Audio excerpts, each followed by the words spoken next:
Esses quatro provavelmente não aceitariam a presidência da Câmara, do Conselho. Mas o senador MDB são 21 senadores. Podia citar um por um dos que seriam brilhantes e aceitariam. Não foram indicados. E será que vão ficar lá esses? O que o senador Renan vai fazer no Conselho de Ética? Ele que é contra a CPI, contra a criação da CPI. E o ex-líder do governo não quer.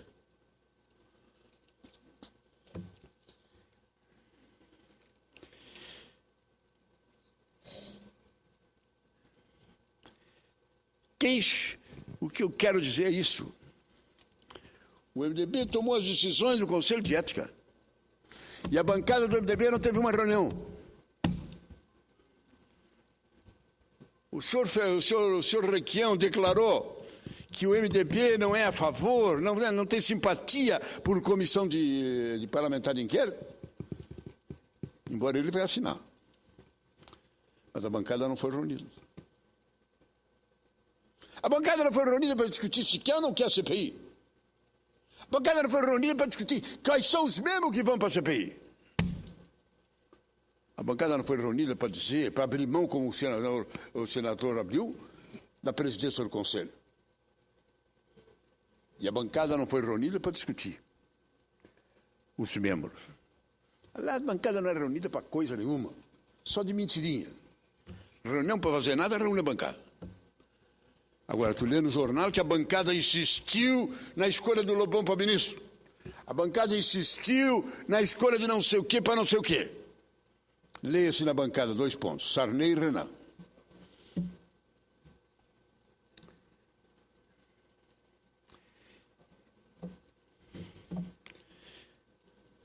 Isso me magoa. Eu tive entrevista com vários jornalistas.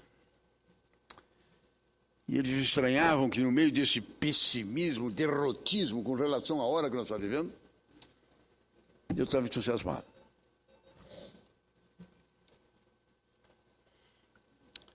A ilustre jornalista Dora Kramer chegou a estranhar o meu otimismo. E eu quis explicar para ela. Pergunta a ela, se eu digo que as últimas CPI foi um fracasso, foi uma vergonha, foi uma desmoralização, nem a dos cartões corporativos, nem a das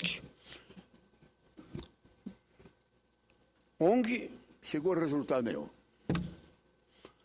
O PT denunciando o PSDB denunciando o PT, conclusão zero. Nem relatório apresentaram. E eu digo que tenho confiança. Por que eu digo que eu tenho confiança? Me refiro a ti, meu irmão, que poderá estar assistindo esse programa de televisão. Eu digo que tenho confiança porque se sente hoje o raiar de uma nova realidade na sociedade brasileira.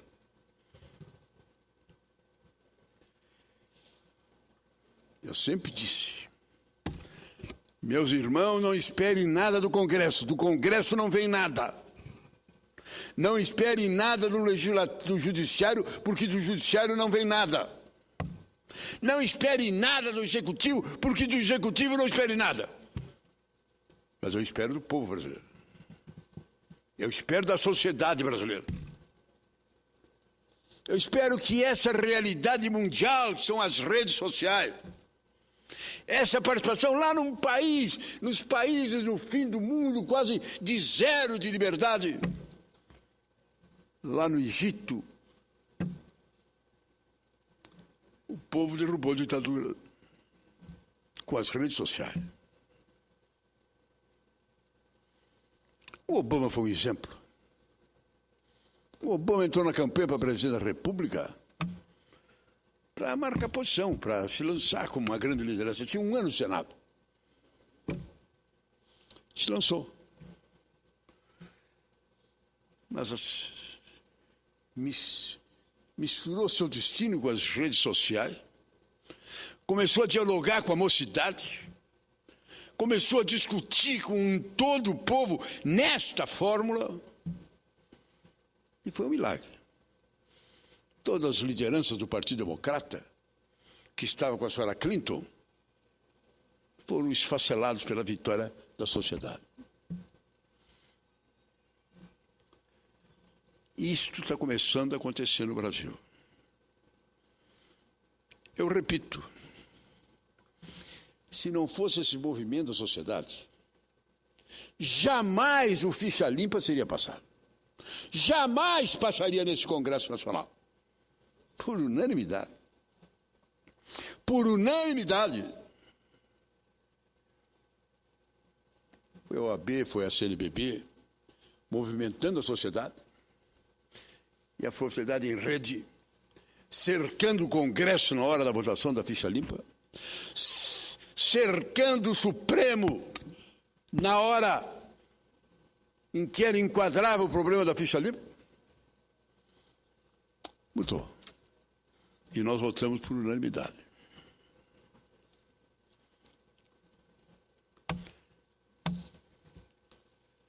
Esse problema do senhor Demóstenes, esse problema agora era para terminar no zero também. Se o Lula, numa hora difícil, não deixou criar CPI nenhuma, matou a questão, não fez nada. Agora, se quisesse a presidenta Dilma, com um prestígio enorme, podia botar a mão em cima. Mas a CPI foi criada. A imprensa me telefonou, garantindo que os membros não iam votar a figura do relator. E o MDB ajudou nisto. Não indicou o presidente, não aceitou ser relator, mas a sociedade estava olhando. E o nome foi indicado. Um bom relator. Eu não acredito, com toda sinceridade, que o senhor Humberto Costa vai ter como preocupação cuidar apenas do governador de Goiás. Não acredito. Eu não acredito que o senador Álvaro Dias vai ter como tese, como preocupação, cuidar do governador de Brasília. Eu não acredito. Os fatos podem envolver um, envolver outro e envolver mais gente. E mais gente pode ser envolvida.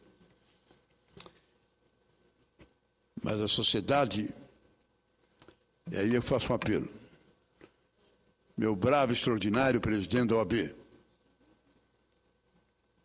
Vossa Excelência sabe o carinho e o respeito que eu tenho pela atuação de Vossa Excelência à frente daquela entidade. Irmãos da CNBB, eu acho que essas duas entidades devem sair à frente, com um trabalho de conscientização da sociedade para acompanhar o nosso trabalho. Acompanhar o nosso trabalho, fiscalizar a nossa atuação, cobrar de nós o que é feito. Quero ver os membros da comissão, os membros do Conselho de Ética, impedirem a vinda de um ministro A ou do cidadão B, porque é desse ou daquele partido. Eu faço um membro aos membros da comissão, tanto de ética como a comissão parlamentar de inquérito. Que o espírito que reine na comissão não seja no momento dos cartões corporativos, não seja aquela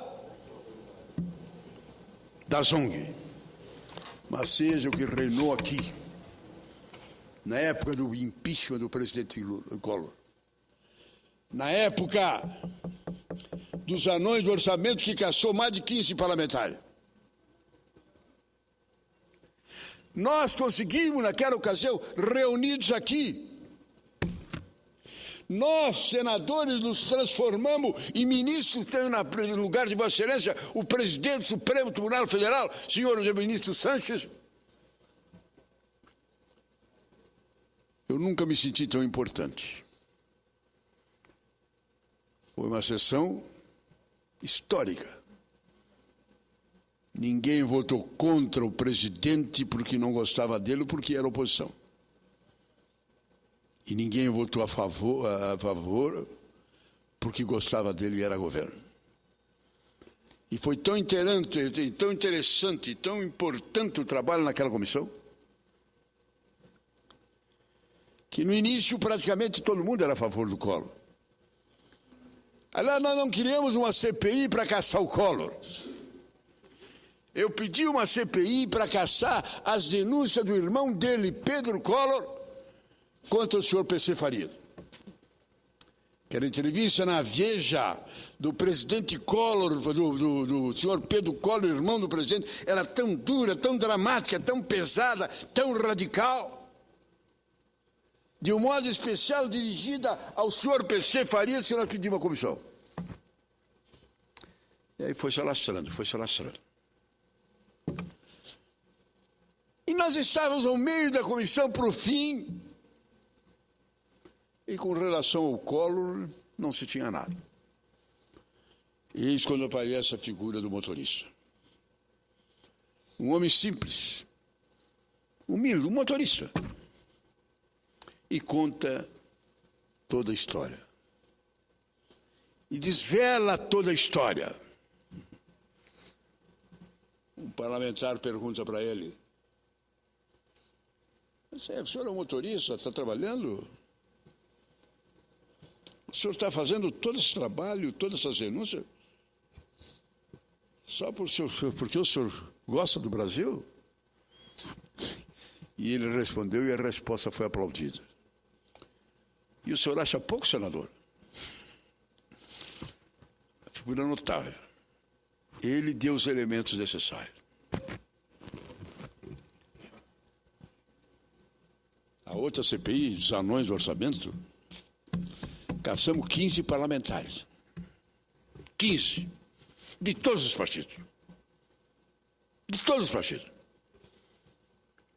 Mas nessas comissões, nós conseguimos o espírito de transformar a comissão num tribunal.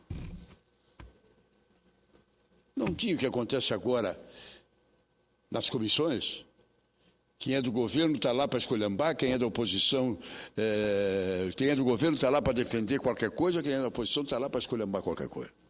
Não. Eu acho que esse é o momento histórico. Aí que eu me dirijo ao AP, me dirijo ao CNBB e me dirijo à mocidade. Vamos para Jálio do Areu, vamos para a rua. Vão para a rua. Venham nos fiscalizar. Venham cercar o Congresso para olhar, para ver, para determinar, para cobrar de cada um de nós.